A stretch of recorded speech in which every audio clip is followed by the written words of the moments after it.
નમસ્કાર મિત્રો અમે અનાથ આશ્રમના બાળકો એટલે કે મા બાપ વગરના બાળકો, ઝૂંપડપટ્ટીમાં રહેતા બાળકો, આ લોકોને અલગ અલગ જગ્યા જ્યાં એજ્યુકેશનનો ભાગ હોય ત્યાં એ લોકોને ફરવા લઈ જતા હોય છે. જેમ કે રિસન્ટલી અમે લઈ ગયા હતા પ્લેનમાં બેસવા, સાયન્સ સિટી બતાવવા લઈ ગયા હતા.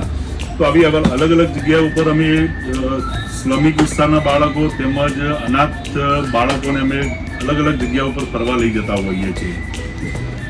તેમજ દર મહિને 25 થી 30 પરિવારના અમે રાશન કીટ આપતા હોઈએ છીએ.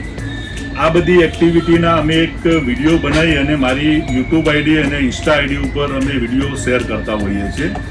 તો એ વિડીયો અમારા એક પરમ મિત્ર સૌમીનભાઈના બંને બાળકો સિદ્ધ અને સારા બંને અમારા વિડીયો જોતા હતા. એમાંથી એક દિવસ એમનો કોલ આવ્યો કે અંકલ, અમારે પણ અનાથ બાળકોને કંઈક આપવું છે, કંઈક મદદ કરવી છે, તો પ્લીઝ અમારી મદદ કરશો. તો મેં કીધું બિલકુલ કરીશ. તો કે પ્લીઝ અંકલ તમે મારા ઘરે આવો. તો હું કલાર બંગલોઝમાં એમના સૌમીનભાઈના ઘરે ગયો. બંને બાળકોએ મને નવાઈ લાગે એવી સરપ્રાઈઝ આપી કે અંકલ અમે આ તમે જોઈ શકો છો આ બધી એકદમ ઇમ્પોર્ટેડ ગેમ્સ આ બધી અનાથ બાળકો માટે લઈને ભેગી કરી એમને, અને એ અનાથ બાળકોને આપવા માંગે છે. તો મને કે અંકલ પ્લીઝ તમે આ અનાથ બાળકો સુધી પહોંચાડો.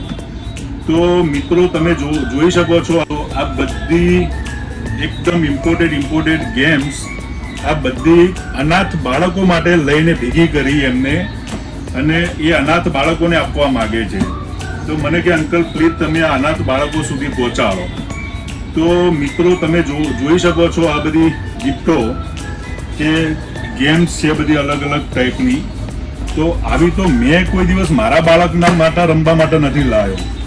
હવે આ સૌમીનભાઈના બંને બાળકો અનાથ છોકરાઓને આ ગિફ્ટ આપવા માંગે છે. તો મિત્રો તમે જુઓ કેટલા ઉચ્ચ વિચારો છે સૌમીનભાઈના બંને બાળકોના, સિદ્ધ અને સારાના. અને એના કરતા વિશેષ ધન્ય છે સૌમીનભાઈ, ધન્ય છે સૌમીનભાઈના ભાઈ કે જેમને આ બંને બાળકોને ઉચ્ચ સંસ્કાર આપ્યા છે. તો મિત્રો પ્લીઝ જન સેવા એ પ્રભુ સેવા, લોકોની ખૂબ મદદ કરતા રહેજો. અને સિદ્ધ અને સારા એમની જિંદગીમાં ખૂબ પ્રગતિ કરે એવી પ્રભુને પ્રાર્થના.